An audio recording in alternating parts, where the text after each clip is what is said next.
Presentasinya berjudul modal dan jenis-jenisnya. Modal sendiri menurut KBBI yaitu uang, jadi pokok untuk berdagang, harta dan benda yang bisa digunakan untuk menghasilkan sesuatu yang mampu menambah kekayaan dan lainnya.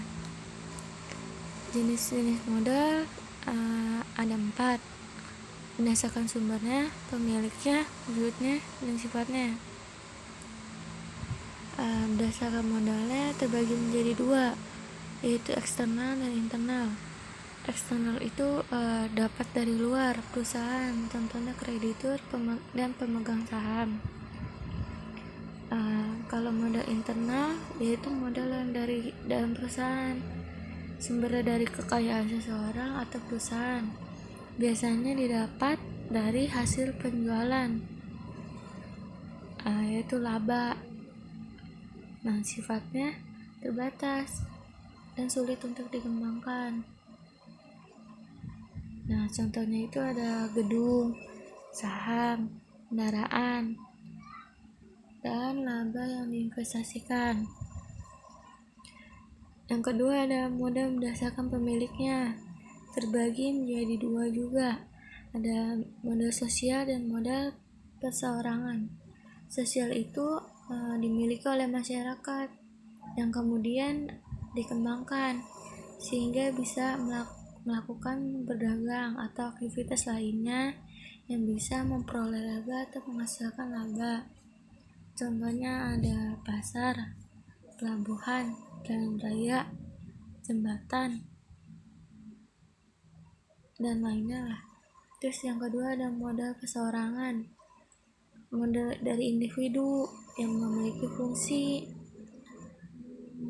bisa memudahkan aktivitas-aktivitas yang bisa memberi manfaat kepada pemiliknya maupun orang lain, bisa memberi manfaat menambah kekayaan atau menghasilkan laba.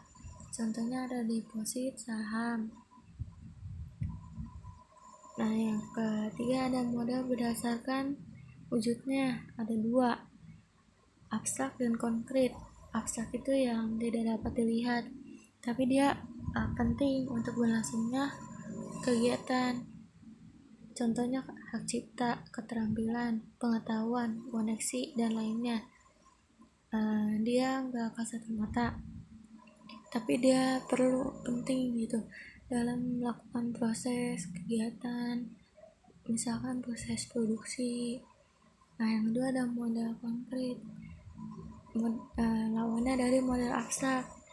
Modal konkret bisa dilihat dengan kasat mata dan juga memiliki bentuk.